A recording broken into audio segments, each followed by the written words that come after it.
Hi there, and welcome to Reflections of Faith. This is Dee Dryden. It is August 11th, and I think it's around 5 o'clock, something like that. But I wanted you to check out my new cap. Isn't this fun? So fun. It's hot out here. That's why I wanted to put my hair up. But I don't know, trying to get it to where it looked halfway decent for the camera. Anyway, I wanted to tell you that I had a wonderful time last night as I went to church. I told you that in my last video. And I wanted to tell you a little bit about my life. Those of you who don't know me, I'm originally from a reservation, was born on a reservation. My mom died when I was 6 years old. I'm going to go over this really quick so people who haven't seen my testimonial video to start with, in all my videos, I'm going to recap it. I grew up on the reservation, was born there, was there till I was 13. My mom died when I was 6. I never knew my father. I went through a lot of stuff there that kids shouldn't see. I grew up with sexual, verbal, and physical and mental abuse. However, the majority of time, there were things in my life that I actually liked down there. But I went into a foster home. I gave my life to Christ down there in a tree when I was like 10 years old. I'd climb up to the back of this tree, and I had asked God, I said, you know, when I was going to the Catholic Church, this is so funny because I go to the guy in that little confession box that you call the confession box, right? I said, who do you go to whenever you when you want to talk to God, you know? And he said, well, I go straight to God. And I said, well, why do I have to come in here? And he said, well, you don't. You can go straight to God. So I did. I went straight to God after that. Never went into that confession box after that. And as a 10-year-old Christian, I just didn't understand in the Catholic Church why that guy was hanging on the cross, and people were telling me he's still alive, and I just didn't get that. It was just really, I just didn't get with the Catholic Church. Now, there are people all over that are in Catholic Church that are actually reading the Bible, that are Christians that I have met that are really good people. So this is just my particular experience. And so when we go to the roller skating with the nuns, they would whip us with the rulers to keep us being behaved. But we only went there so we could roller skate. You know how that goes. Anyway, so after I had left there, I had, growing up there, I had been raped by a relative of mine, and I had a lot of anger towards men. There was just a lot of stuff that I had seen with my aunt and uncle that just, you know, to make your hair stand on end. When I first saw the Holocaust, I thought about how it related to the things that I had seen behind closed doors. You know, we all there's a lot of secrets on the reservation. This particular reservation, it has the highest rate right now in 2015 of suicides. So there's a suicide spirit on there, and things are starting to come out. People are starting to see things down there that I had seen growing up. So hopefully the ministry of people that are down there that are my friends, I've been praying for them, that God would just move and protect them and move down there and get all this stuff out in the open so that you can change that environment, because there's hope for any place that's in the dark. There's always hope. I left there at the age of 13. I went with my brother to a foster home, and the foster parents took care of me. I'm not going to say who my again, I'm going to try and keep this as private as possible so that nobody gets offended or nothing. And so my parents were really awesome people. My father passed away not too long ago, about 3 or 4 years or 5 years ago. It seems like it's been quite a while anyway. And walked through that whole situation. I married when I just turned 18. I had a lot of anger and resentment, but while I was down on the reservation, I believed that I gave my life to Christ. I would go in behind the backyard, and I would climb up this tree, and I would say to this God on the cross that's supposed to be alive, you know, I want to get off the reservation. There were several things that I wanted, and I wanted to get off the reservation. I wanted to have 2 boys. I wanted to go to college, and I wanted a husband who would take care of me. And those things, all those things had happened. God had put his hand on me the minute I had done that. I hadn't turned my life to him yet. I hadn't made a commitment to him yet. I just turned my life to Him, and He put His hand upon me, and He gave me all those promises. I wish that at that time I would have prayed that my husband would love me, but as a 10-year-old growing up on the reservation, if love meant that you were being abused, and that's the only kind of love that I knew, or there was a cost to it, or there was a motive behind it, that I didn't want that kind of love. So I, as a 10-year-old, didn't ask for that. Little did I know that would be, something that I would be missing in my marriage. So the second encounter that I had with God is when I was about 15 years into my marriage, and it was just not overall it was a fair marriage. I wouldn't say that it was a great marriage. There was a lot of things going on in the background that were not, as in all things, I think people hide a lot of secrets, and they then judge you as to how worse yours is according to their. Anyway, just to say that during this time, I had an experience one day.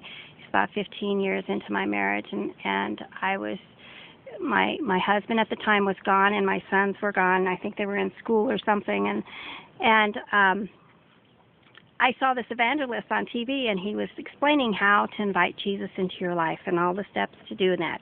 A, admit you're a sinner because everybody sins and everybody falls short of the glory of God. B, believe that Jesus died for your sins and invite Him into your life so that He can change your life.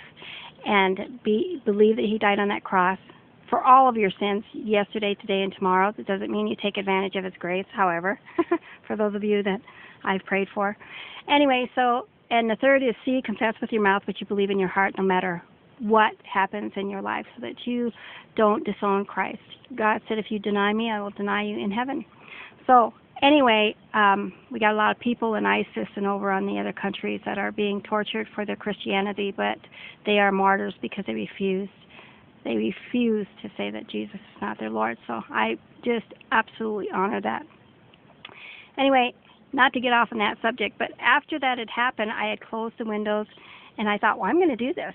And so I closed the windows, closed the curtains, closed all of this, locked the doors, and my sons and everything, and I just got nice and quiet, turned the TV off, got nice and quiet, and sat on the floor, and I said to God, said to Jesus, come into my, I'm sorry for all my sins, come into my life, and I guess I'm supposed to invite you into my life. I didn't quite know how to do this.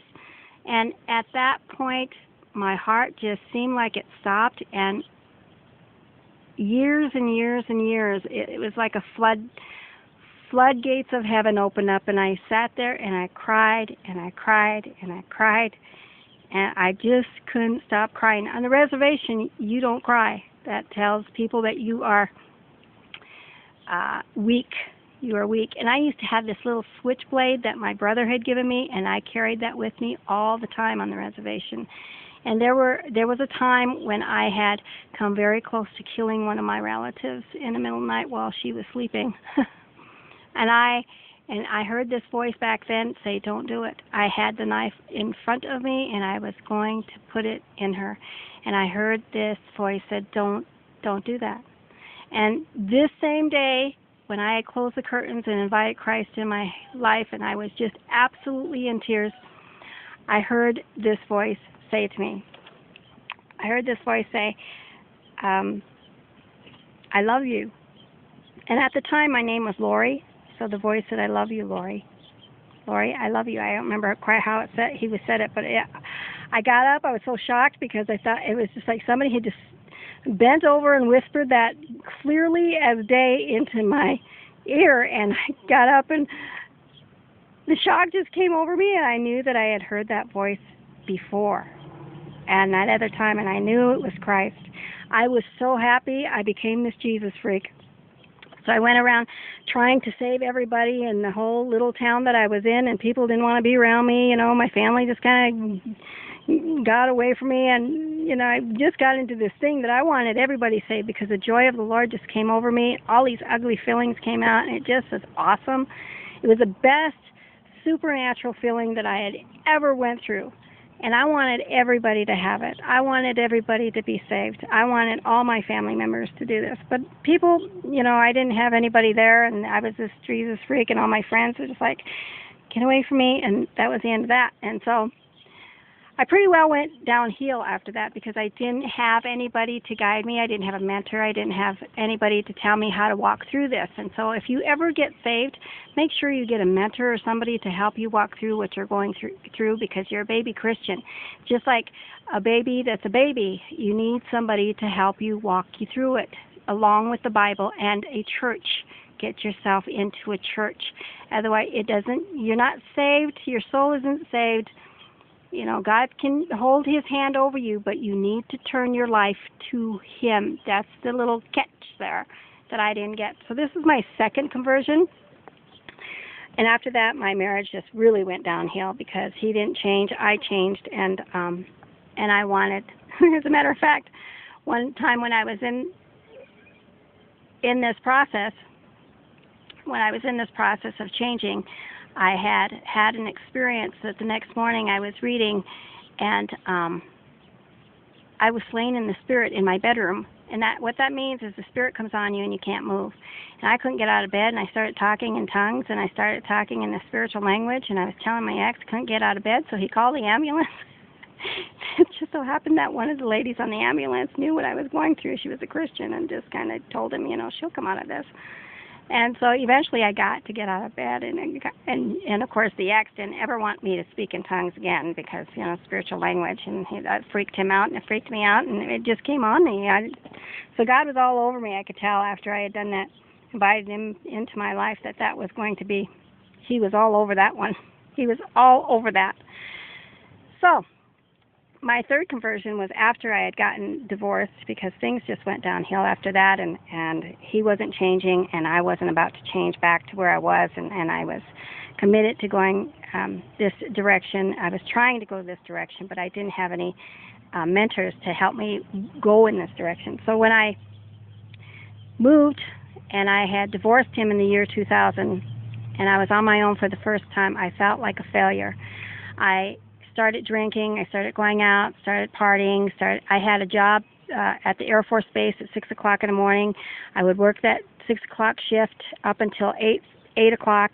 I would make it into my activity director job in town, and then I would come back to the Air Force Base at 3:30, and I would work that job till 6 o'clock. I was doing 12 hours a day. I prayed for these two jobs, got both of these two jobs, and figured it was God wanting me to do that. But in the meantime, I started because I had always thought after 21 years of marriage that I was going to be married forever despite everything. I'm one of these people that I like to do 110%. I don't like to be a failure. And so that really bore on me a lot. So I started drinking and started sleeping around, started doing all this stuff that I had, but on the outside it looked like I was all together. I was just doing what everybody else was doing. I thought if you can't beat them, join them. So I started partying with people and just going out and drinking and just getting drunk and sleeping around. It was just, that first year was awful. And so after I had done all of that, I came home one time and I said to God, and I was going to commit suicide. I was done. I was finished. I felt like a failure as a wife and a mother. I felt like that I had that things had not worked out the way I had wanted them to, and so I had a 3-day weekend or 4-day weekend, something like that. It was a 4-day weekend. It was a holiday or something, and I had totally made up my mind that I was going to commit suicide. I was going to go get myself a gun. I knew people from the Air Force Base, and I knew that I could borrow a gun. I had no problem about that. So I had it all planned that by the next Friday or the next weekend that I was going to do this. I had it in my heart. God knew when I would commit myself to do something that I was definitely going to get it done. So after this Monday night came, this Sunday night came, and I was out partying. Came home. I looked at myself in the mirror, and I saw this reflection of this demonic thing looking back at me. The eyes weren't mine, and it freaked me out. And I think God allowed that to happen so that I would turn my life around, because He knows my steps from day one to when I'm going to die. So he had it all planned to start with, thank God. And so I just cried. I cried all night long. I just didn't care. I didn't care about life. I didn't care about religion. I didn't care about anything. I was done. And the next morning when I woke up, I heard this very same voice say, go down to the Bible bookstore and get yourself a Bible you can read. And he had rearranged the whole universe for this lady to be down at this bookstore. And I had been reading the King James Version, and it was difficult for me to read. I couldn't even decipher a sentence, much less try to see what it said. So I went down to this bookstore, and this lady had not only bought me this Bible, but gave me some scriptures to read, positive scriptures and things and stuff. And I took that Bible home, and I lifted it up to the Lord, and I said, you know, I'm going to do everything that you say to do in this Bible, in your word. But if I don't see you come through by the end of this week and an answer to a prayer that I ask you, then, you know, our deal's off. You know, I promised to do everything that this woman told me to do, to read in chapter John and get into the Bible. And if you don't answer my prayer during the week on Wednesday, well, I'll read till Wednesday at the end, but Friday I'm done. I'm finished. It's done. He knew I meant business. God knew. He knew my heart. I was going to do it. So at the time, it wasn't as funny as it is now, but it wasn't at the time. Wednesday came, and I was reading, got done with my job, came home. I was tired, and I was reading, and I was just depressed, and I just sat there, and I said, God, you know what? I can't go through this alone, and I'm going to test you in this tonight. And it was like 6:30, something like that, and I knew there's no way he's going to do this. There's no way God can answer this prayer. We had an apartment that there were 6 apartments to it, and I was in apartment 4, 2 or 4, I can't remember right at the moment. But on the outside, it locked. It automatically locked, and so I knew that there was no way. I said, you know, I need a mentor to come and help me walk this walk, because I don't want to be that Jesus freak that I was years and years ago the second time I gave my life to you, because I don't know how to do this. And I need somebody to help me walk this walk, and a Christian lady to help me go to church and just to guide me, to be with me, because I don't want to be this Jesus freak. So I said, and we'll see you answer that. And I, in my heart, half of me knew there's no way. And I just said to myself, there's no way he's going to answer this. And I said, if I don't see that answer tonight, our deal is done. It's off. I'm not doing this anymore. I should have asked for $1 million, actually. You know, if I was smart, I would have asked. I didn't know that at the time. I don't think he would have. Yeah. No. Anyway, so I hear this knock on my door, and sure enough, here's this lady, opens the door, and she lived down the block, and her name was Anita. And she said, you know, I was jogging around the place and walking around the neighborhood like I do in the evenings, and God told me that there was somebody in apartment 4 that needed me, needed me. And I said, how did you get into the apartment? She said, well, there's a rock. There was a rock there. Somebody had because I said it locks automatically, and she said, there's a rock. Somebody just put a rock there. Sat there, and I couldn't believe that God had done that. He rearranged the whole universe for this lady to come to my apartment. And I was like, I am convinced. Okay, cool, God, we got it. And but I was trying to get out of this. You know, I just didn't even, I was so shocked by this whole thing. Excuse me. So Anita and I became good friends. We got to walking around. I got into Bible study. She guided me, and I turned my life completely to God at that time, committed my life to Christ. And Friday came when I was going to commit suicide, and God reminded me. He said, now, you said that you would turn your life around and follow me. He clearly said we had a deal. I did what you asked and answered your prayer, and you have to come through with your deal. And I said, you're part of the deal. And I said, you're on, God. I'm here for the rest of, I'm turning my life to you now and completely to you.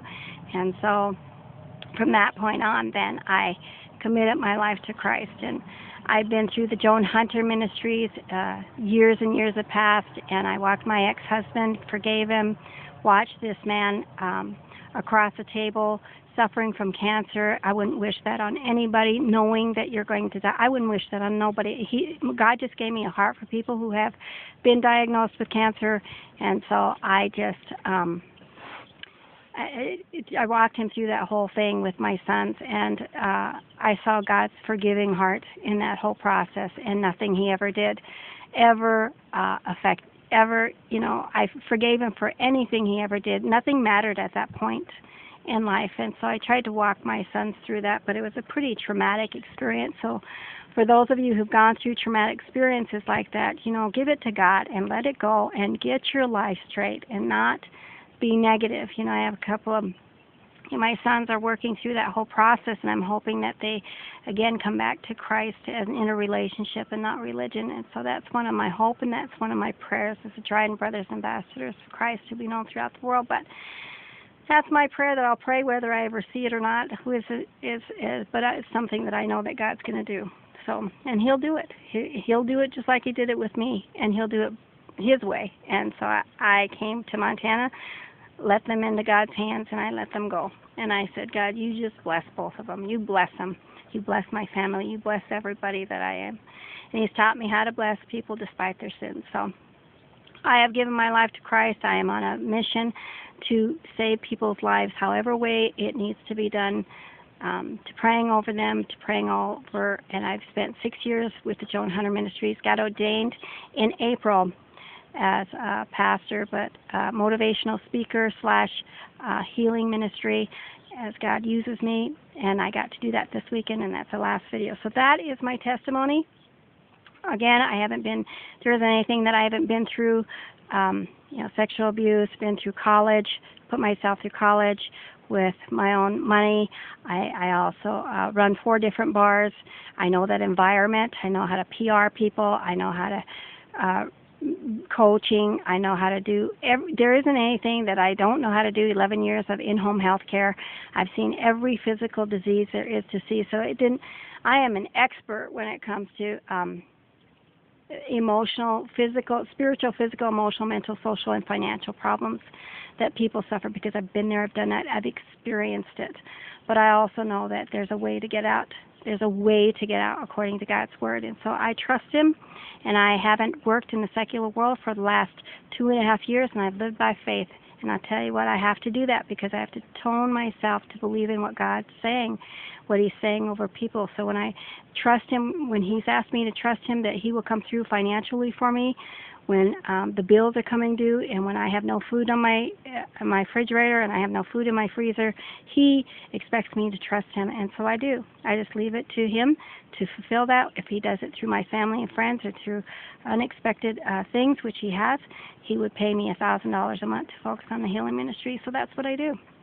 And He has developed that faith of that unrelenting faith that removes mountains, and so I need to have that. I need to have that built in me, so when I walk up to somebody, I know that God's going to heal them. I know that God is going to heal them. Whether I see it, whether I don't, He's going to heal them. And that's what happened last night when I went to my church. And that last video you just saw, I know that God's going to heal them whether I see it or not, because love never fails. Love never, ever fails. Anyway, thank you for joining me. That's my testimony. Be blessed to be a blessing. If you aren't saved, do the ABCs like I did. Go back to this video and see how to do it. Doesn't matter if you're in church, doesn't matter if you're by yourself, but make sure you get yourself in a church. Get a mentor over you. If you're male, get a male mentor. If you're female, get a female mentor, and just get free of all that stuff you've been carrying for years. Just get free of it, all generation curses and stuff. It's time to be free. Thank you for joining me. Don't forget to subscribe below. Leave comments, your prayers on Facebook. Put them in the message box, and I'll pray for you this week. Thanks for joining me. God bless.